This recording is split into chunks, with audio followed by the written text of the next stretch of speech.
দেখাবো বলে। অনেকে ভাবছেন তো কি কি, চলুন কি, এই হলো আমার সেই নতুন অতিথি। আমাদের ছিল একটা ছোটখাটো ফ্রিজ, ছিল নর্মাল যেটা হয়, কিন্তু সেটা খারাপ হয়ে গেছে।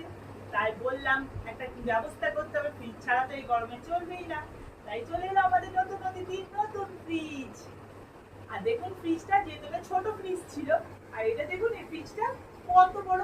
বরকে বললাম একটা ফ্রিজ দিয়ে ব্যবস্থা করতে, বর নিয়ে চলে এলো এত বড় ফ্রিজ, যেটা কিনা আমার থেকেও বড়। আগেরটা তো ছোট ছিল, আর এটা চলে এলো এত বড়। এখন তার আমি বুঝে উঠতে পারছি না কোথায় ছেড়ে কোথায় রাখবো। তখন তো ছোট জায়গা ছিল, আর এখন দেখুন জায়গার অভাব নেই ফ্রিজের মধ্যে। নিচের স্পেসটা তো প্রচুর আছেই, তার সাথে ওপরেও স্পেস আছে। আমি এবার জিনিস রেখে রাখতে পারবো না, এত জিনিস হয়ে যাবে, আমি কোথায় রাখবো আর বুঝতে পারছি না। তাই আপনাদের কাছে এটা নর্মাল ব্যাপার, অনেকের কাছে হতে পারে, কিন্তু আমাদের কাছে এটা নর্মাল নয়। আমরা আশাই করিনি যে আমাদের এত ফ্রিজ, এত বড় ফ্রিজ কোনোদিন আমরা কিনতে পারবো। যাই হোক, কিনে তো ফেলেছি ঠাকুরের আশীর্বাদে আর আপনাদের আশীর্বাদে। কেমন হয়েছে অবশ্যই জানাবেন।